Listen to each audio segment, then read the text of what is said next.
jadi niat utama kita, sehingga apa? Tidak ada sedikit pun yang sia-sia dari diri kita.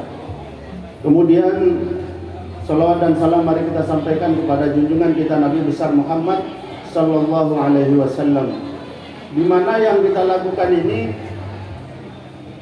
merupakan bagian dari sunnah Rasulullah sallallahu alaihi wasallam. Rasul adalah orang yang paling banyak setiap waktu dan kesempatan menjalin silaturahim. Bahkan bukan hanya dengan sesama muslim, tapi dengan yang di luar Islam, yang non-Islam juga Rasul bersilaturahim. Bagaimana menjalin hubungan kekerabatan, menghubungkan kerjasama yang baik, sehingga semua potensi, semua urusan dalam dakwah Rasulullah di awal-awal dulu, Rasul berkomunikasi dengan raja-raja yang non-muslim untuk apa? Minimal apa? Mendapatkan dukungan dan lain sebagainya. Dan tradisi yang sebetulnya juga dilakukan oleh tokoh kebanggaan kita, sang proklamator kita. Siapa dia? Dia adalah Bung Hatta pada saat dan pada zamannya dulu. Dan hari ini kita yang terlahir pada zaman ini adalah Bung Hatta di zaman kita. Sehingga berhimpun kita hari ini juga mudah-mudahan ini seperti kita kembali semangat saat-saat masih kuliah dulu. Apalagi tadi kalau menyaksikan dan mengikuti sambutannya Bang Abe, ya kan, yang masih cukup berapi-api dan seterusnya, begitu ya. Jadi seakan-akan kita masih semangat waktu kuliah dulu. Nah, begitulah kepeloporan kita di tengah-tengah lingkungan kita, di tengah-tengah masyarakat kita, yang memang harus kita munculkan dan harus kita kedepankan, bahwa kita adalah Bung Hatta di zaman kita ini. Kita harus berperan lebih dari yang lain, karena memang inilah yang sudah menjadi amanat kita ketika dulu kita kuliah di kampus proklamator kita. Abang dan kakak udauni sekalian yang dimuliakan Allah Subhanahu wa Ta'ala, seiring dengan momentum halal bihalal ini, sebetulnya ini adalah bagian dari rangkaian ibadah kita sejak Ramadan yang lalu. Kemudian Syawal, kemudian di Indonesia ada satu tradisi namanya halal bihalal, yang konon kabarnya tradisi ini hanya ada di Indonesia dan tidak ada di negara-negara lain. Nah, begitu ya. Sehingga ada yang menyatakan halal bihalal itu bid'ah, begitu ya kan? Begitu. Tapi insya Allah ya, halal bihalal kita itu sesuai dengan tuntunan sunnah Rasulullah Sallallahu Alaihi Wasallam. Karena apa? Karena yang kita maksudkan dengan halal bihalal adalah untuk menjalin silaturahim. Yang ini menjadi bagian dari sunnah Rasulullah Sallallahu Alaihi Wasallam, sehingga di dalam satu hadis Rasulullah SAW bersabda, diriwayatkan oleh Ibnu Majah, ya ayuhan nas, afsus salam wa at'imut ta'am wasilul arham. Hai manusia, kata Rasulullah, ucapkanlah salam. Jadi kalau kita ketemu, ucapkan salam. Dan salam itu bagian dari doa. Assalamualaikum, selamatan atas kalian, dijawab dengan waalaikumsalam, selamatan juga atas kalian. Saling bersalam-salaman dalam ucapan, termasuk dalam jabatan tangan. Dan bahkan ibu bapak, jabatan tangan itu kata Rasulullah akan menghapuskan dosa-dosa, menggugurkan dosa-dosa di antara keduanya. Tapi salamannya yang benar-benar ya begitu. Ibu abang kakak yang dimuliakan Allah Subhanahu wa Ta'ala. Kemudian wa'imut ta'am, berikanlah makan. Saya yakin sebagian donasi yang kemarin kita sudah salurkan ini untuk makan-makan kita bersama. Ternyata salah satu sedekah yang utama itu memberi makan. Makanya jangan sampai kalau kita ngumpul-ngumpul tidak ada makan-makan. Karena apa? Itu mengulangi keberkahan. Maka sepanjang ada acara ngumpul-ngumpul ini, kalau bisa buatlah makan makanan yang paling enak dan yang banyak. Begitu dia. Kenapa?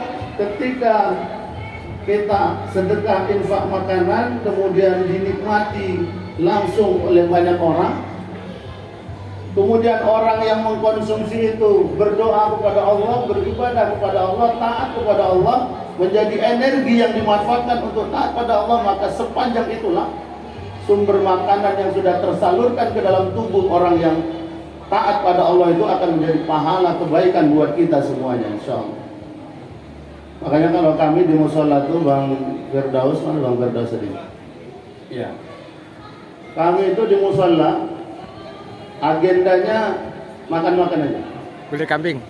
Tiap sekejap tumbang kambing, tiap sekejap tumbang kambing, tiap sekejap tumbang kambing. Makanya kalau di tempat orang makan kambing itu katanya badan jadi sakit-sakit. Nah, kalau di tempat kami, kalau sudah mulai badan sakit-sakit itu tandanya harus segera tumbang kambing. Ah, itu bedanya ya kan. Jadi tiap sekejap tumbang kambing, tiap sekejap tumbang kambing. Dan ternyata ini salah satu cara juga paling efektif untuk memanggil jamaah datang ke masjid, datang ke musala.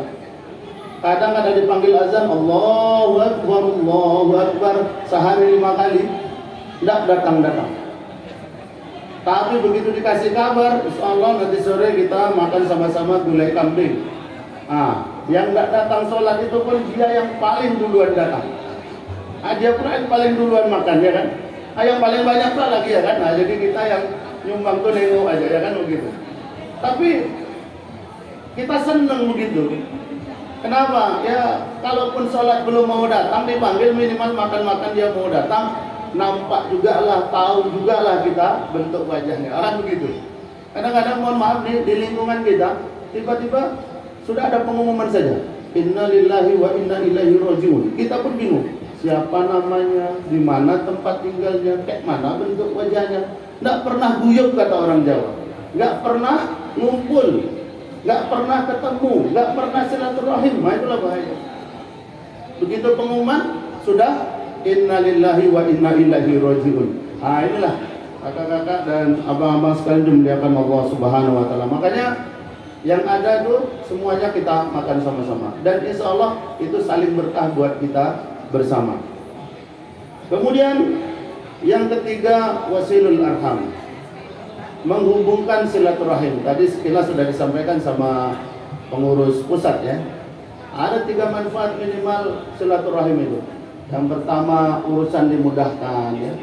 Ini mudah-mudahan yang mau calon legislatif ya, kita doakan mudah-mudahan terwujud dan terkabul niat dan cita-citanya. Yang sudah bersiap untuk calon DPD ya Bang ya, mudah-mudahan terwujud dan terkabul ya kan. Kita senang sebetulnya semakin banyak tadi disampaikan dan diharapkan juga peran-peran lebih yang kita ingin lakukan di tengah-tengah masyarakat sebagai penerus perjuangan proklamator kita begitu. Terserah dimanapun wilayah kontribusinya, yang jadi pengusaha, yang jadi legislatif, yang jadi eksekutif dan sebagainya. Tadi ada Uni Zayanti jadi pengacara dan seterusnya. Dan mudah-mudahan dengan silaturahim ini semua potensi yang kita miliki ini bisa tersalurkan. Makanya terus terang ini Abang Ketua, saya sejak Senin itu demam saya. Pulang dari umroh, Senin sore landing di Pekanbaru, tidak sempat saya pulang karena demam sudah nggak tahan. Saya bilang sama istri tidak bisa pulang, langsung ke Hermina. Saya kalau sakit masih bisa saya tahan, tidak akan saya ke rumah sakit karena takut saya dengan rumah sakit tuh. Trauma saya dengan rumah sakit tuh. Tapi kalau sudah nggak bisa saya tahan, saya sudah harus menyatakan ke rumah sakit. Ya. Senin, Selasa, Rabu, Kamis, Jumat. Inilah kegiatan pertama yang saya hadir. Hari Selasa ada sekian rapat di kampus, saya wakilkan sama wakil dekan. Hari Rabu wisuda, harusnya saya mindahin kucir mahasiswa atau 200 lebih mahasiswa ekonomi di Universitas Muhammadiyah Riau. Saya wakilkan juga. Malam Rabu ada undangan ceramah ke masjid, saya cancel juga. Hari Jumat ada jadwal khutbah, saya cancel juga. Inilah kegiatan pertama yang saya memang berniat untuk hadir, terlepas disuruh tausiah atau tidak, memang sudah niat saya untuk hadir. Karena mengapa? Karena sejak lama saya gemes sebetulnya. Di dalam grup WhatsApp kita tengok yang Pekanbaru saja ada berapa banyak kita ini? Ada 500-an kalau nggak salah ya. 600. Ada nyampe Bang Abe ya? 600. Hah? Lebih 600. Iya kan? Ini kalau satu orang ngajak 10 itu udah kelipatan berapa tuh? Masa ya anggota DPRD satu aja nggak duduk gitu ya kan? Nah itu dia. Yang kedua, kita punya pengacara yang punya argumentasi yang kuat dengan berbagai persoalan-persoalan masyarakat di tengah-tengah Pekanbaru. Harusnya kita datang ke wali kota, kita presentasi kota Pekanbaru ini yang bagus. Menurut pemikiran-pemikiran Bung Hatta itu yang begini. Setidaknya ada bagian-bagian khusus yang memang itu kita ambil wilayah kontribusinya. Entahkah pembangunan tentang UMKM, entahkah pembangunan tentang ekonomi kerakyatan dan lain-lain sebagainya. Saya yakin kalau 500 orang ini kita sodorkan ke wali kota, menggigil juga itu wali kota ya. Begitu. Saya udah sejak lama saya itu terus terang saja. Saya kebetulan S2 di UGM. Itu besok 10 Juni halal bihalal alumni UGM. Sudah niat juga saya hadir itu. Memang sengaja saya niatkan hadir, sudah daftar dari sekarang. Karena saya gemes juga gitu. Ternyata beberapa kawan-kawan alumni kita menduduki posisi-posisi strategis di pemerintah Provinsi Riau ini. Dan bahkan kepala bapedanya itu alumni UGM. Tapi saya miris dan sedih gitu melihat kondisi Riau kita hari ini. Terkhusus yang menyangkut kemasjidan. Kebetulan saya juga Ketua Dewan Masjid Indonesia Provinsi Riau. Saya termasuk yang keras mengkritisi gubernur terkait dengan pembangunan payung Masjid An-Nur ini. 42 miliar dan itu mubazir, tidak ada gunanya. Saya termasuk yang mengkritisi bangunan Quran Center yang sudah siap pembangunannya sampai hari ini belum dioperasionalkan. Berapa miliar pula lagi duitnya?